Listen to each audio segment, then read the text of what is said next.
You understand? They say they are clean, they're good, they're not corrupt. And these are the people going to jail and they stay talking about other people. How you can be the best person in the world, you're the most honest person in the world, you're going to jail. And the people that wanna stay here and working.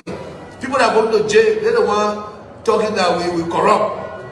But you see, sometimes those that voice out, they are corrupt. You know what I'm saying? Somebody want to now save their life because they're going to the dungeon of cockroach. You understand? You understand? All the time they do. Yeah. Yeah. Bunch of ignoramus, macatus,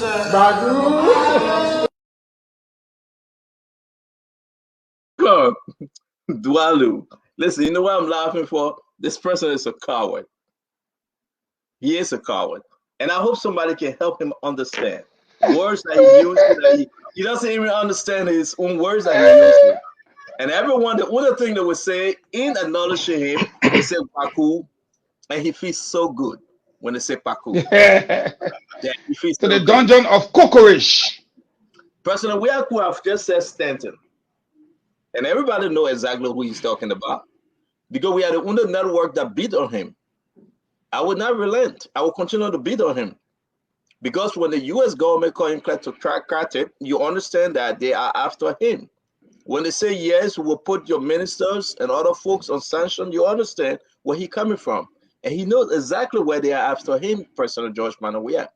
His wife, his brother-in-law, his family, they are after all of them.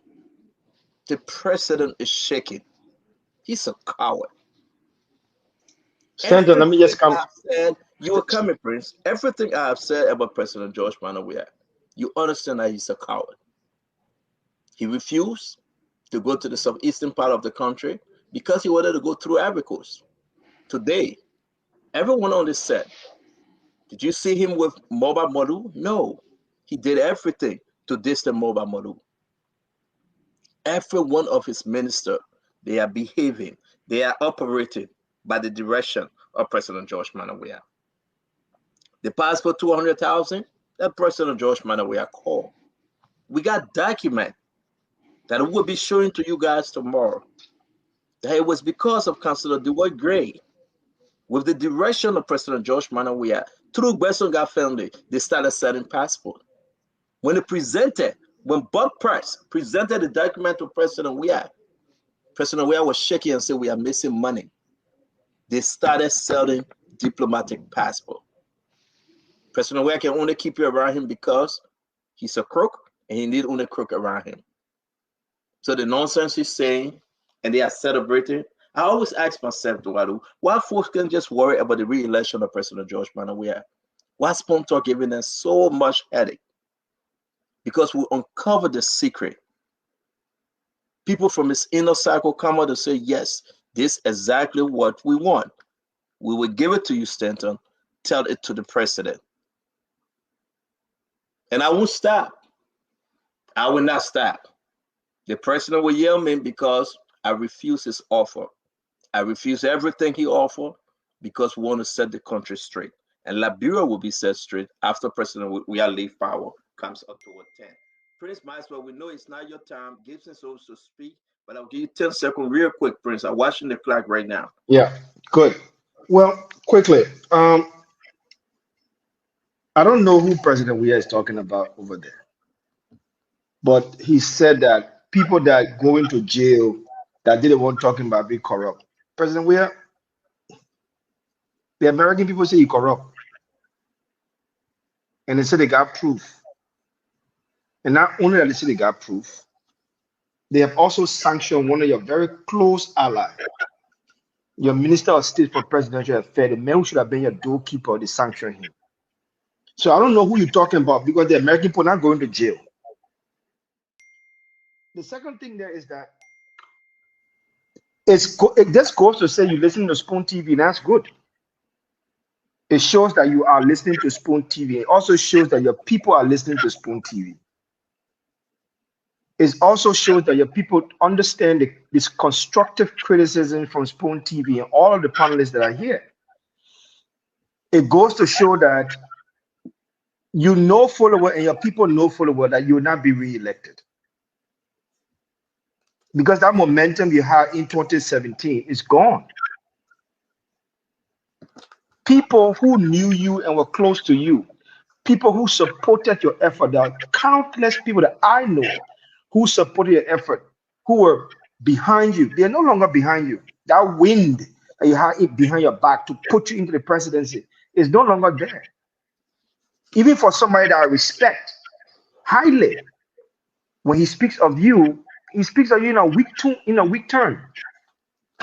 So yes, everybody's talking about the corruption in your government, not just people that are going to supposedly or allegedly going to jail. No, everybody talking about it. Even the Yana boys on the street, the Bana boys, you call it Bana boys, they're all talking about the corruption in your government. And yes, they know that you're corrupt. And yes, they know that you've accepted corruption.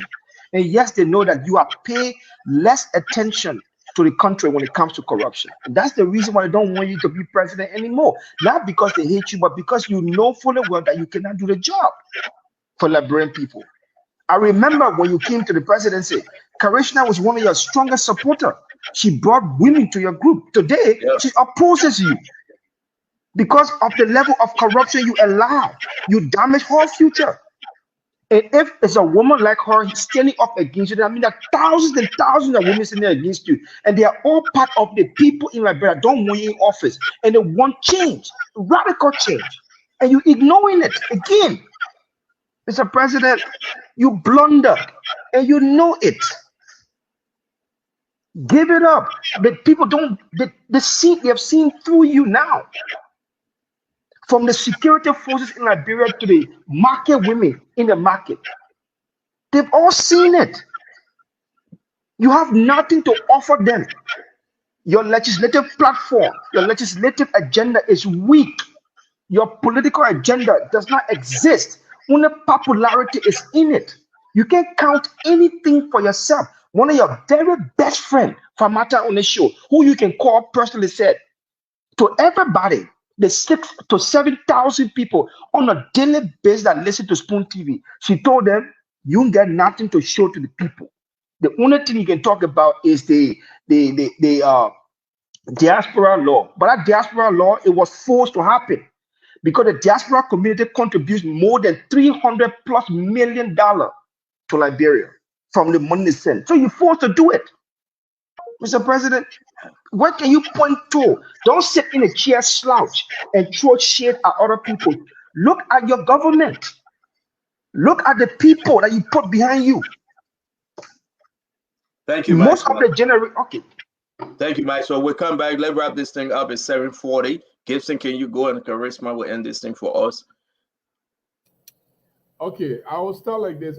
First of all, I agree with Fagon from the beginning of his comments that he wanted the station to dispatch journalists to the controller to ask more questions. Okay, since the police director denied the allegation, there's a need for us to go